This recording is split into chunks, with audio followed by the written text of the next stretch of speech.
నమస్కారం. ఘంటారావానికి స్వాగతం. ముందుగా ప్రధాన అంశాలు.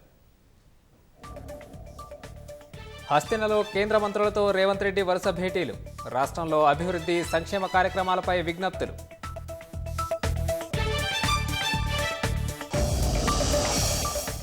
మూడు 317 జీవో సమస్యల పరిష్కారం దిశగా కేబినెట్ సబ్ కమిటీ. పాత జిల్లాల వారీ సర్వీస్ ప్రమోషన్ ఆధారంగా చేయాలని నిర్ణయం. వీలైనంత తొందరలో రెండో విడత రుణమాఫీ పూర్తి చేస్తాం. సాంకేతిక కారణాలతోనే తొలి విడతలో సమస్యలొచ్చాయన్న తుమ్మల.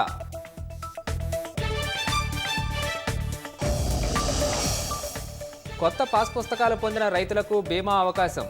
ఆగస్టు 5లోగా దరఖాస్తు చేసుకోవాలని అధికారుల ఆదేశాలు.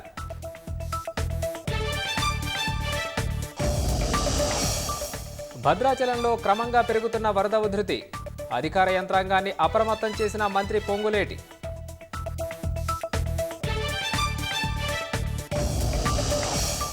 కావడి యాత్రలో నిబంధనలపై 3 రాష్ట్రాలకు ఎదురుదెబ్బ. యూపీ, ఎంపీ, ఉత్తరాఖండ్ ఉత్తర్వులపై సుప్రీంకోర్టు స్టే.